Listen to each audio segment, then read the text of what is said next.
समुद्र के किनारे किसानपुर नाम का एक गांव था। वहां लोग मछली पालन किया करते थे और आगे के अन्य गांवों में मछलियों को बेचकर अपना जीवन यापन करते थे।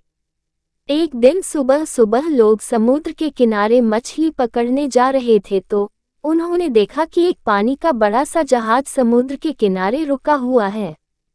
पानी के जहाज में बिना टिकट के नहीं जा सकते थे, इसलिए कोई भी उसके अंदर नहीं गया। लेकिन मछली पकड़ते समय जब रवि की नज़र उस जहाज पर रही थी, तब वह देख रहा था कि जहाज में तो कोई हलचल ही नहीं थी। उसको लगा कि कुछ न कुछ गड़बड़ तो जरूर है। वह पूरी बात को पता करने के लिए श्यामू को लेकर जहाज के अंदर चला गया। जहाज के अंदर जाकर वह हैरान हो गया। उसने देखा कि बहुत सी लाशें उस जहाज में बिछी हुई है। अब श्यामू और रवि बहुत ही ज्यादा डर गए। वह वापस आ ही रहे थे कि उनके सामने एक चुड़ैल प्रकट हो गई। अब वो दोनों और ज्यादा डरने लगे।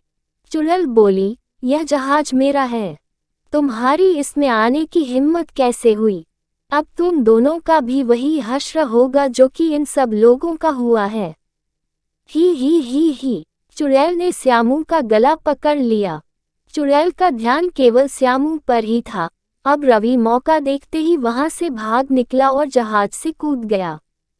वापस गांव में आकर सब यह पूरी बात जकर सभी गांव वालों को बताई।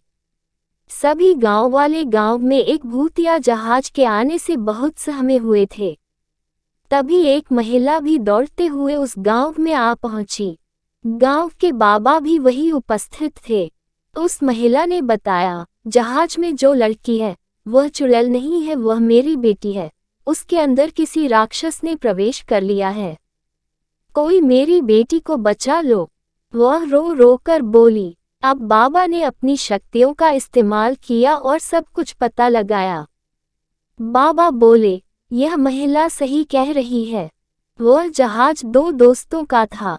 एक दोस्त ने धोखाधड़ी से अपने ही मित्र को मार डाला ताकि पूरे जहाज पर वही कब्जा कर सके। अब उसका दोस्त बन गया राक्षस, लेकिन उसके पास शक्तियां नहीं थी, वह किसी को छू नहीं सकता था।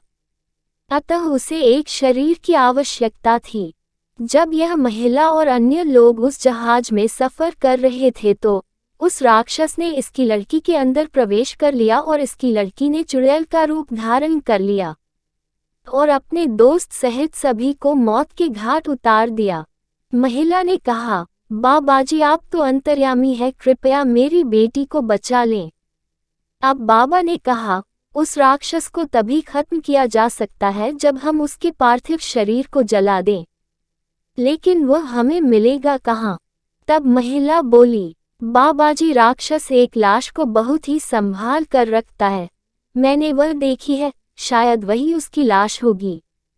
बाबाजी उस महिला को लेकर उस जहाज में चढ़े और चुपके से जहाज के उस कमरे में चले गए जिसमें राक्षस की लाश थी। उस लाश को छूने तक ही चुड़ैल वहां पहुंच गई। चुड़ैल ने स्वामी जी की शक्तियों से मुकाबला किया, वह अब हार गई। बाबा जी ने कुछ मंत्र पढ़े और वह राक्षस महिला की बेटी के शरीर से निकल गया। अब राक्षस लाचार था। बाबाजी ने अब उसकी लाश को जला डाला। उसको अब मुक्ति मिल गई। महिला की बेटी भी बच गई। दोनों ने बाबाजी का धन्यवाद दिया और अब सब खुशी खुशी अपने घर चले गए।